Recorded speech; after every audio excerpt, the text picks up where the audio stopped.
Hi friends, welcome to Shyamalamba talks. ఈరోజు video వచ్చేసి బంగారు తీగతో పులుసు చేస్తున్నానండి. బంగారు తీగ చేప కొంచెం గోల్డ్ కలర్లో ఉంటుందండి. ఈ చేపతో పులుసు చేసుకుంటే చాలా బాగుంటుంది. మిక్సీ జార్లో 1 టేబుల్ స్పూన్ ధనియాలు, కొద్దిగా వెల్లుల్లిపాయలు, 1 టేబుల్ స్పూన్ జీలకర్ర, మసాలా మెత్తగా పేస్ట్ చేసుకోవాలి. 1 ఆనియన్ పీసెస్ కింద కట్ చేసుకుని పేస్ట్ చేసుకోవాలి. క్లీన్ చేసి పెట్టుకున్న బంగారు తీగ చేప ముక్కలు వేసేయాలి.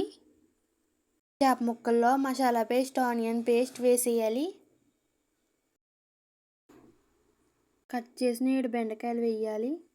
6 పచ్చిమిర్చి, 1/2 టేబుల్ స్పూన్ పసుపు, 5 టేబుల్ స్పూన్ కారం, సరిపడినంత ఉప్పు, కొద్దిగా ఆయిల్. మసాలా అంతా ముక్కలకి పట్టేంత వరకు మిక్స్ చేసుకోవాలి. నానబెట్టుకున్న చింతపండు పులుసు తీసి వేసుకోవాలి.